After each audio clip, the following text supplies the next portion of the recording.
Là, vous connaissez Emilien Denner, Oui, tout à notre fait, jeune Alsacien, toujours 17 ans? Oui. Toujours 17 ans, Ouais. ça n'est pas encore passé les 18, Non. quoi. À ses côtés, c'est Rémi Médère. Je vais commencer avec vous, tiens, Rémi. Oui. Je ne vous connaissais pas. Emilien part en Nouvelle-Zélande, il va faire de la Formule 3. On va rappeler d'abord qu'il est champion du monde de karting. Regardez ces images de kart qui lui ont valu le titre. Ça, c'était il y a combien de temps, C'était Emilien? en mi-septembre. C'était à mi-septembre.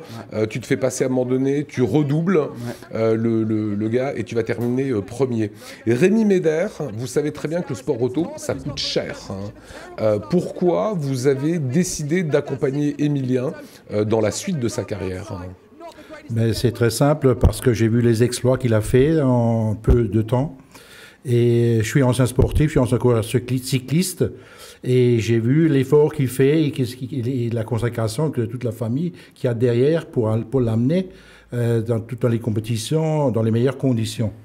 Et Emilien et son père, il m'avaient vu il y a une année à peu près en arrière. Et pour me demander... Il n'était pas champion du monde à l'époque. Il n'était pas champion du monde, il était champion d'Allemagne. Ouais. Vice-champion du monde, j'étais 3e au championnat d'Europe, Ok. quelque chose comme ça. Voilà. Et par la suite, j'ai observé sa carrière, sa progression, qui fut fulgurante. Et je me suis dit, ce gamin, il me plaisait de trop. Même sur les podiums, Emilien, il parle 4 langues. Ouais. Alors, il est impressionnant le calme qu'il a sur un podium. Ça compte. Il a réellement le profil d'un pilote. C'est impressionnant. Alors, je me suis dit, vous avez une société, c'est la société qui l'accompagne. Non, c'est à titre personnel. C'est à titre personnel, c'est pas la société que j'ai mis sur Emilien, c'est à titre personnel. C'est vos deniers à vous. Oui. Qu'est-ce qui va se passer? Raconte-nous la suite maintenant, Emilien. Tu as des partenaires qui te suivent. Voilà, maintenant, grâce à Rémi, je peux aller en Nouvelle-Zélande pour apprendre la Formule 3 parce que voilà, c'est complètement un autre monde, complètement une autre machine que le karting. Donc voilà, je vais là-bas pour apprendre et pour, voilà, là, comme on voit les images, la Formule 3. Alors, on va écouter même le son parce que c'est très proche de la F1. C'est un peu les mêmes ambiances. Ouais, alors là, je crois que c'est des images d'il y a 1 ou 2 années, donc là, la voiture elle a complètement changé. Là, il y a le halo et compagnie, donc voilà. Mais en grosso modo, ça reste la même chose. C'est pour apprendre et pour me préparer au championnat qu'on va faire en Europe normalement en 2020. Donc ça veut dire que là, aujourd'hui, on est le combien? Parce que je suis toujours paumé dans les dates. On est le 8 janvier.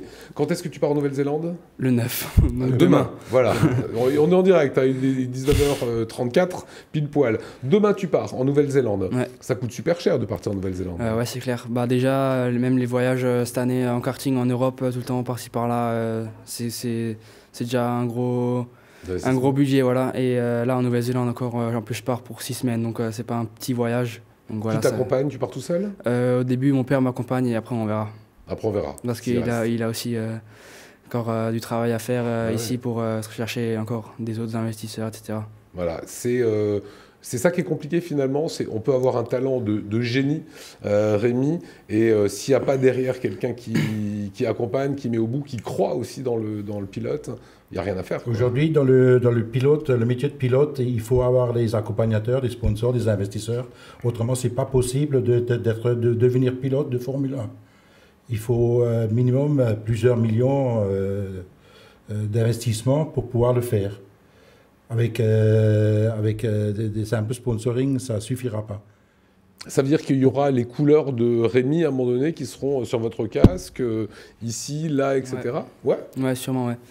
Après, voilà, comme il dit Rémi, c'est impossible sans le budget parce que là même, on a vu des structures de management d'anciens pilotes de Formule 1 qui voulaient m'intégrer dans leur structure de management, des filières de Formule 1 comme Renault, Ferrari, etc. Mais la première question qu'ils posent, c'est quoi votre budget? Donc, Et c'est quoi le budget pour celles et ceux, là, le commun des mortels en Alsace qui ne connaît pas le sport auto? À ton âge, à 17 ans, aller en Formule 3 en Nouvelle-Zélande, ça coûte quoi? Bah, ça dépend. En Formule 3, une année de Formule 3, c'est à peu près 800 000 €. Après, une année de Formule 2, c'est 2 500 000 et pour aller jusqu'en Formule 1, c'est 7 millions. Donc voilà, c'est pas comme il y a 10 années où on pouvait faire karting Formule 1 juste avec le talent. Maintenant, il faut ramener la valise et il faut forcément la valise. Ouais. 800 000 pour l'instant, on peut dire à peu près combien tu es arrivé à récolter avec les partenaires? Ouais, ça, je peux pas vraiment dire, mais voilà, on n'a pas encore rassemblé tout le budget. Donc, Mais c'est-à-dire que demain, tu pars et il y aura quelques courses.